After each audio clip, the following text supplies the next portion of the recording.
A Day in My Life as a College Student, Episode 6! 4 a.m. nga tayong gumising at pinapainit ko na ang ulam ni Ate Keisha at may pasok nga rin pala siya at may pasok din ako. 6 a.m. nga pala ang pasok na Ate Keisha at ako naman ay 7 a.m. at eto na nga ginagaya ko na si Ate Keisha.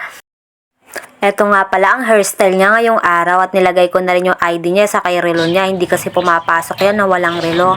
Nagpapaalam nga rin pala si Ate Keisha sa mami at daddy niya saka kay nanay pe bago kami pumasok. At eto na nga, ihahatid ko na nga si Ate Keisha. Ayan, pag uwi ko nga, tinapon ko muna yung basura at nagsaing na rin ako para may baon ako sa school. Nagluto rin ako ng spam para ayun nalay baon kong ulam.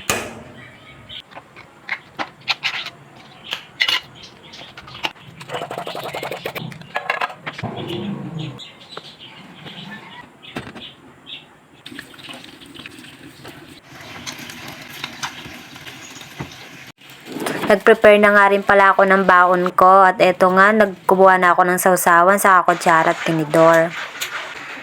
Tinaas ko na nga rin pala ang blights at nag-prepare na ako para maligo. Nilagyan ko na nga rin pala ng kanin yung aking baonan at nilagay ko na yung ulam. Ayan, nag-ayos na nga rin pala ako ng aking face. Tapos, ayan, nagsapatos na din. Maraming salamat nga po pala sa nag-sponsor ng ating sapatos. Ingat po palagi. God bless. Tapos na nga pala tayong gumayak at bumaba na nga rin ako.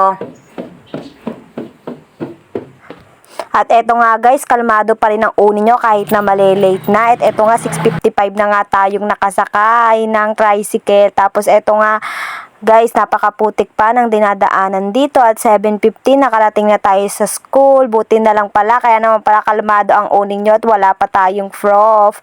At eto nga, wala pala ang prof namin ng first period, kaya naman andito nga pala tayo guys sa management department at may makikita kayong freedom wall. Pwede kayong magsulat ng mga hinanakit nyo sa buhay o kaya naman mga motivational message.